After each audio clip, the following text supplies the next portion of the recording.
నిర్మల్ జిల్లా కుబీర్ మండలంలోని గ్రామ పంచాయతీకి గ్రామస్తులు తాళం వేశారు. అధికారుల నిర్లక్ష్యం వల్లే అతి పురాతనమైన శ్రీ విఠలేశ్వర ఆలయంలో ప్రాథమిక ఆరోగ్య కేంద్రంలోకి వర్షపు నీరు వచ్చి చేరుతుందని గ్రామస్తులు అన్నారు.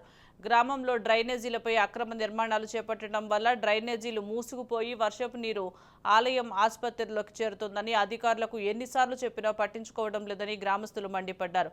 సమస్యలు పరిష్కరించే వరకు గ్రామ పంచాయతీకి తాళం వేసి ఉంటుందని గ్రామస్తులు తెలిపారు. ఇలా మేము రమ్మని చెప్పాలి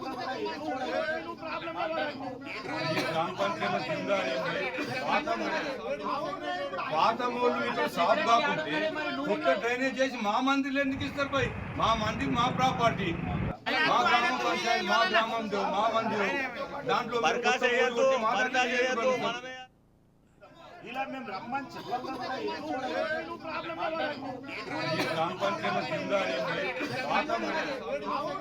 పాతమూళ్ళు ఇట్లా సాఫ్ కాకుంటే కొత్త డ్రైనేజ్ చేసి మా మందిలో ఎందుకు ఇస్తారు పోయి? మా మంది మా ప్రాపర్టీ, మా గ్రామ పంచాయతీ, మా గ్రామంలో మా మందిరం, దాంట్లో